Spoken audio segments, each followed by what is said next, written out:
새벽 기도회 하나님께 드리겠습니다. 자기의 육체를 위하여 심는 자는 육체로부터 썩어질 것을 거두고 성령을 위하여 심는 자는 성령으로부터 영생을 거두리라. 우리가 선을 행하되 낙심하지 말지니 포기하지 아니하면 때가 이름에 거두리라.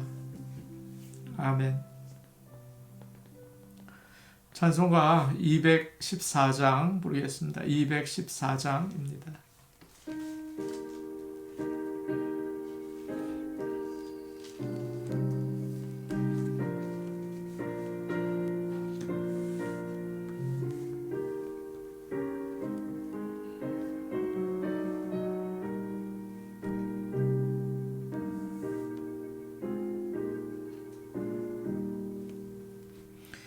나 주의 도움 받고자 주 예수님께 빕니다. 그 구원 허락하시사 날 받아주소서. 내 모습 이대로 주 받아주소서. 날 위해 돌아가신 주 날 받아주소서. 큰 죄에 빠져 영죽을 날 위해 피 흘렸으니 주 형상 내고 빚으사 날 받아주소서. 내 모습 이대로 주 받아주소서. 날 위해 돌아가신 주 날 받아주소서.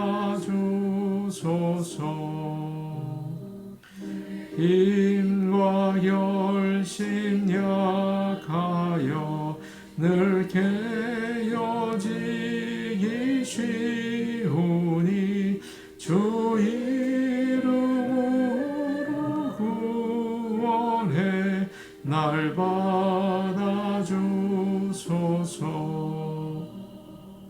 내 모습 이대로 주 받아주소서. 날 위해 돌아가신 주 날 받아주소서. 내 주님 서신 발 앞에 나 꿇어 엎드렸으니 그 구신 역사 이루게 날 받아주소서. 내 모습 이대로 주 받아주소서. 날 위해 돌아가신 주 날 받아주소서.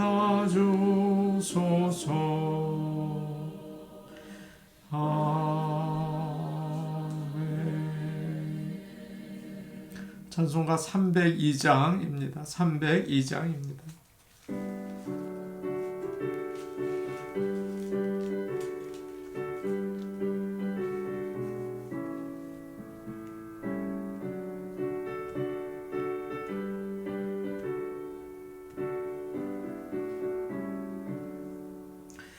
내 주 하나님 넓고 큰 은혜는 저 큰 바다보다 깊다.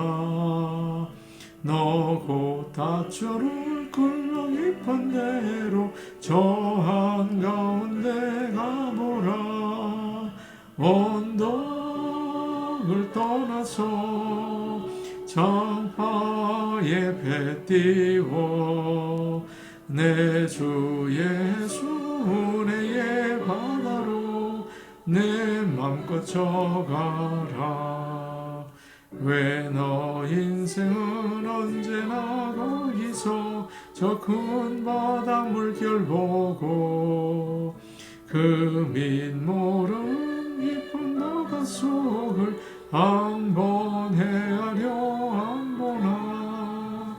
언덕을 떠나서 정파에 배 띄워 내 주 예수 은혜의 바다로 내 맘껏 져가라. 왜 너 바람이 마을가에서 저 큰 바다 가려다가 들썩거리는 작은 파도 보고 마음 약하여 못 가네. 언덕을 떠나서 정파에 배 띄워 내 주 예수 은혜의 바다로 내 맘껏 져가라. 자곡하거라 이제 못 가거라 저 큰 은혜 바다 향해. 자고 내 너를 저 깊은 데로 가라. 망망한 바다로 언덕을 떠나서 정파에 배 띄워 내 주 예수 은혜의 바다로 내 맘껏 져가라. 하나님 말씀 같이 보겠습니다. 누가복음 5장 1절에서 7절 말씀입니다. 누가복음 5장 1절에서 7절 말씀입니다. 신약성경 96페이지에 있습니다. 로마서 누가복음 5장 1절에서 7절 말씀을 함께 읽겠습니다. 무리가 몰려와서 하나님의 말씀을 들을새 예수는 게네사렛 호숫가에 서서 호숫가에 배 두 척이 있는 것을 보시니 어부들은 배에서 나와서 그물을 씻는지라. 예수께서 한 배에 오르시니 그 배는 시몬의 배라. 육지에서 조금 떼기를 청하시고 앉으사 배에서 무리를 가르치시더니 말씀을 마치시고 시몬에게 이르시되 깊은 데로 가서 그물을 내려 고기를 잡으라. 시몬이 대답하여 이르되 선생님 우리들이 밤이 새도록 수고하였으되 잡은 것이 없지만은 말씀에 의지하여 내가 그물을 내리리이다 하고 그렇게 하니 고기를 잡은 것이 심이 많아 그물이 찢어지는지라. 이에 다른 배에 있는 동무들에게 손짓하여 와서 도와달라 하니 그들이 와서 두 배의 채움에 잠기게 되었더라. 아멘. 4장에 있었던 일이 이제 시간이 좀 지나게 되었고요. 그 다음에 오늘 5장 말씀이 나옵니다. 주님은 여전히 갈릴리에 계시면서 전도를 하시고 또 병을 고치고 귀신을 쫓으셨습니다. 그래서 많은 사람들이 주님을 따르게 됐어요.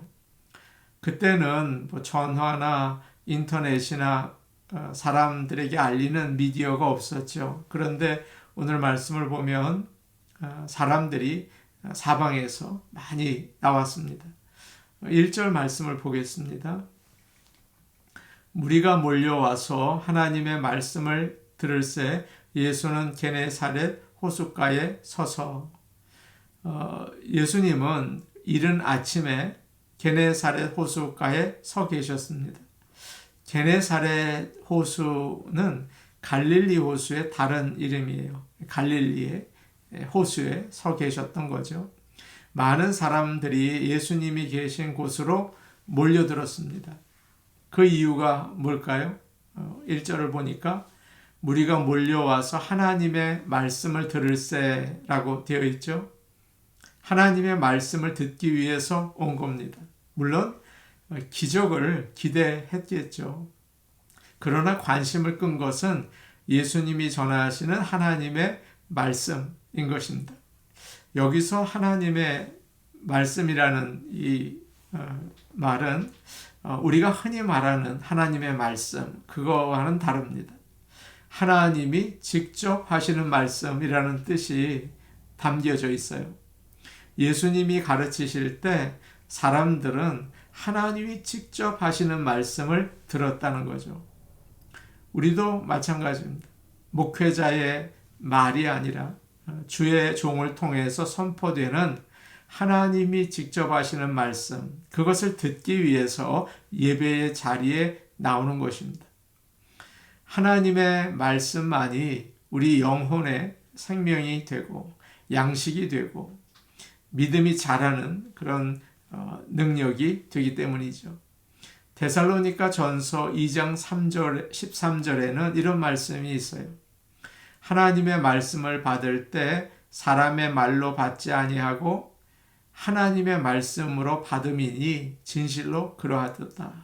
이 말씀이 또한 너희 믿는 자 가운데에서 역사하느니라. 데살로니가는 큰 도시였습니다. 그래서 교인 중에 교육을 많이 받은 인텔리들이 있었고 또 부유한 집에 아내들이 있었습니다. 세상적으로 볼 때는 아주 자존심이 높은 사람들이죠. 어지간한 사람들의 말은 무시해 버릴 수 있어요. 잘 듣지 않습니다. 그러나 이들은 바울이 하나님의 말씀을 전할 때 사람의 말이라고 생각하지 않았습니다. 겸손하게 하나님이 하시는 말씀이다. 그렇게 받았죠. 하나님의 말씀으로 받을 때 하나님께서 직접 말씀하세요. 성령을 통해서 역사하세요. 그래서 그 말씀이 우리 안에서 살아서 움직이는 것입니다. 믿게 되고 회개하게 되고 순종하게 되는 거죠. 2절 말씀을 보겠습니다. 2절 말씀이에요.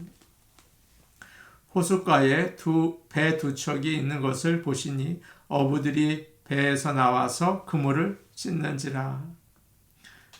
그런데 문제가 생겼습니다. 너무 사람들이 많이 와서 예수님 가까이에 오려고 한 거예요. 서로 밀치고 다투고 그래서 더 이상 말씀을 전하기가 불편했던 모양입니다. 예수님께서 어떻게 말씀을 전할 수 있을까 생각하면서 주위를 둘러보셨어요. 마침 호숫가에 배 두 척이 있었습니다. 3절에는 이렇게 되어 있죠. 그 배는 시몬의 배다. 그 중에 하나는 시몬의 배였어요. 어부들이 거기서 나와서 그물을 씻고 있었죠. 갈릴리 호수에서 고기잡이를 할 때는 주로 밤에 했다고 해요. 그래서 어부들은 보통 밤에 고기를 잡고 돌아와서 낮에 그물을 씻고 또 고장난 곳은 고치고 그런 일을 했습니다. 이 배들은 노를 젓는 작은 배가 아니라 고기를 잡는 어느 정도 큰 배였습니다. 그래서 예수님과 제자들이 함께 올라탔다고 마태복음에는 기록되어 있어요. 3절 말씀입니다. 우리 같이 볼게요. 3절입니다. 시작. 예수께서 한 배에 오르시니 그 배는 시몬의 배라. 육지에서 조금 떼기를 청하시고 앉으사 배에서 무리를 가르치시더니. 예수님은 그 사람들과 사이에 거리를 좀 만들기 위해서 베드로에게 말씀하셨어요. 지금 배를 좀 사용할 수 있는가? 그의 배니까요. 그래서 그 배에 오르셨습니다. 성경을 보면 예수님께서는 어디서든지 장소를 가리지 않고 말씀을 전하셨어요. 회당에서 전했죠. 또 때로는 산에서, 들에서, 빈들에서, 그리고 어떤 때는 초대한 사람의 집에 가서 말씀을 전하셨습니다. 마음이 가난한 자는 복이 있나니 천국이 그들의 것이며, 이 아름다운 설교는 산에서 했죠. 그래서 산상수훈이라고 하지 않습니까? 사실 어떤 곳에는 말씀을 전하기가 참 어렵습니다. 분위기가 어수선해서 집중되지 않고 또 방해를 하는 사람들도 있어요. 지금 여기서도 이 상황을 보면 여기는 야외고 또 호수에 바람이 불어서 정신이 없구나. 사람들이 밀고 시끄럽게 해서 안 되겠다. 그렇게 주님이 생각하실 수가 있었겠죠. 그런데 예수님께서는 어떻게 하십니까? 좋지 않은 상황 가운데에서도 최선의 여건을 만들어서 복음을 전하세요. 그런 말씀이 떠오르네요. 너는 말씀을 전파하라. 때를 얻든지 못 얻든지 항상 힘쓰라. 주님은 시몬에게 배를 육지에서 좀 떼어달라고 하시고 배에 올라앉으셨습니다. 그리고 말씀을 전했어요. 사람들에게 방해받지 않고 말씀을 전하는데 집중하신 거죠. 그때 배는 강대상이 되었고 사람들이 더 잘 볼 수가 있었어요. 이렇게 떨어져 있으니까. 주님의 목소리는 호수에서 불어오는 바람을 타고 사람들에게 잘 전달이 되었습니다. 참 나쁜 환경이 좋은 환경으로 바뀐 거예요. 우리도 그러기를 원합니다. 어떤 처지에 있든지 어떻게 하면 하나님의 말씀을 효과적으로 전할 수 있을까? 어떻게 예수님을 좀 잘 드러낼 수 있을까? 이렇게 우리가 힘쓰면 참 좋을 것 같습니다. 그래서 하나님이 주시는 지혜로 복음을 잘 증거하며 이 세상을 살아나가기를 원합니다. 4절과 5절 말씀입니다. 우리 같이 보죠. 4절, 5절입니다. 함께 보겠습니다. 시작. 말씀을 마치시고 시몬에게 이르시되 깊은 데로 가서 그물을 내려 고기를 잡으라. 시몬이 대답하여 이르되 선생님 우리들이 밤이 새도록 수고하였으되 잡은 것이 없지만은 말씀에 의지하여 내가 그물을 내리리이다 하고. 주님은 베드로에게 깊은 데로 가서 그물을 내려서 고기를 잡으라 라고 하셨습니다. 베드로는 어부잖아요. 그래서 아주 어부로서 잔뼈가 굵은 사람입니다. 갈릴리에서 자라서 어릴 때부터 고기잡이를 했어요. 언제 어디에 고기가 있는지 아주 잘 알고 있습니다. 그리고 어젯밤에 밤새 바다에서 고기를 잡았어요. 파도와 시달리면서 그물을 내리고 올리는 것은 참 어려운 일이죠. 지금은 졸리고 피곤한 몸으로 그물을 다 씻고 이제 또 떨어진 것은 꿰맸을 것입니다. 오늘 일을 다 끝냈어요. 그런데 예수님께서 다시 배를 띄워서 깊은 데로 가라. 거기서 그물을 내려라 말씀하시는 겁니다. 정말 말도 안 되는 일이죠. 베드로가 뭐라고 대답을 합니까? 선생님, 우리들이 밤새도록 수고를 했는데 아무것도 잡지 못했습니다. 아마 짜증이 난 것 같아요. 저는 평생 여기서 물고기를 잡았습니다. 제가 잘 압니다. 지금 가면 안 됩니다. 그리고 그물도 다 씻어서 말렸고 제 친구들은 쉬어야 합니다. 지금은 안 됩니다. 그런 뜻이죠. 베드로의 마음이 너무나 이해되지 않습니까? 베드로는 물고기를 잘 잡는 베테랑이고 예수님은 목수잖아요. 내가 전문가인데 다른 직업 가진 사람이 이래라 저래라 하면 어떻습니까? 기분 나쁘죠? 주님은 그냥 하나님 말씀을 듣고 나를 따르라 이렇게 얘기하시면 될 텐데 왜 깊은 데로 가서 그물을 내려 고기를 잡으라 그렇게 그 베드로의 일을 참견하셨을까요? 예수님은 베드로가 배를 빌려주고 말씀 듣는 것에서 멈추기를 원치 않았어요. 물고기를 잡는 일까지 모든 생활 가운데 주님의 말씀을 따르기를 원하신 겁니다. 마찬가지입니다. 우리는 교회에서 예배를 드리기만 할 때가 있죠. 그러나 주님은 우리가 가정에서 직장에서 하는 모든 일까지 하나님의 말씀을 따라 살기를 원하세요. 우리는 교회에서 주여 주여 하면서 예수님의 말씀에 순종하는 것처럼 이렇게 행동을 합니다. 찬양하고 또 사람들에게도 잘 대하죠. 그런데 밖에 나가면 저부터도 그렇게 못할 때가 너무 많아요.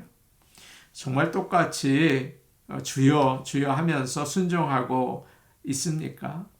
교회에서 하는 것처럼 세상에서도 그렇게 하고 있습니까? 그래야 그리스도인인 것이죠. 베드로는 자신의 모든 것을 내려놓고 이렇게 말합니다. 말씀에 의지해서 그물을 내리겠습니다. 처음에 좀 주저하고 의심했는데 그러나 순종하고 있어요.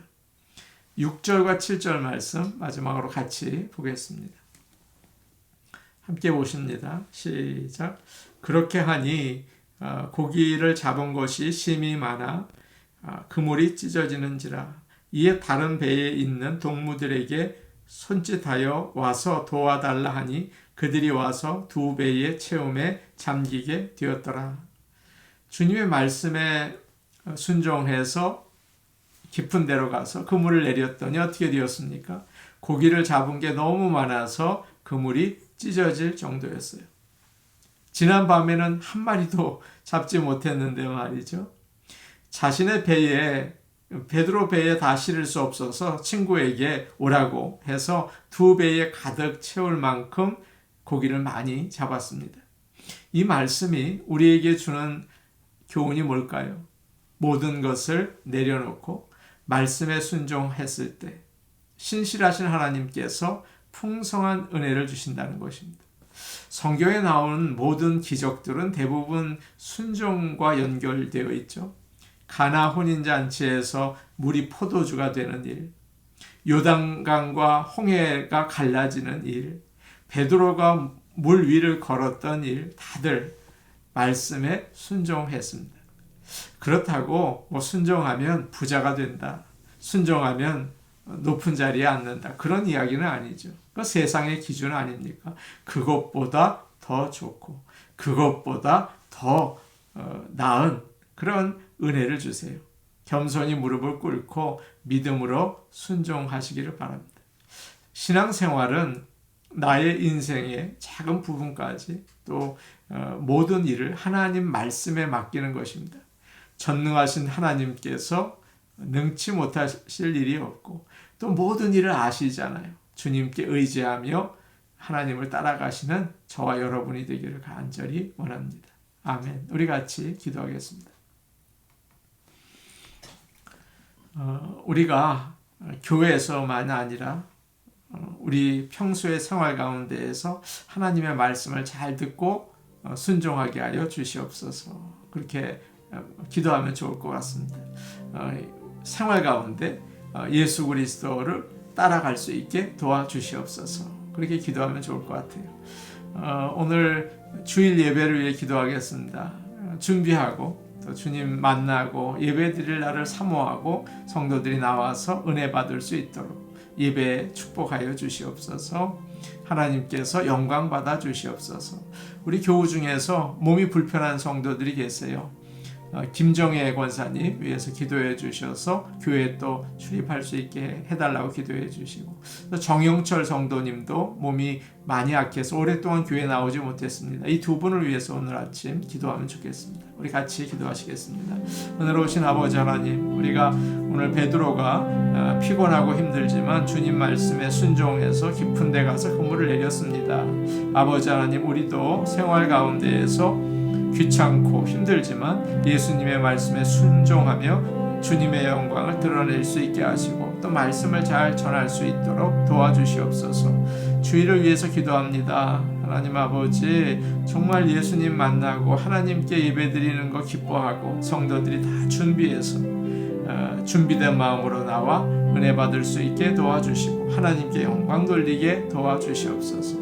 아버지 하나님, 우리 성도들 중에서 몸이 아픈 분이 계십니다. 김정혜 권사님 그리고 정영철 성도님, 주님께서 그 두 분들에게 회복의 은총을 베풀어 주셔서 아버지 하나님 교회에 나와 예배 드릴 수 있고 또 일상생활을 잘 하실 수 있도록 도와주시옵소서. 예수님 이름으로 기도하옵나이다. 아멘.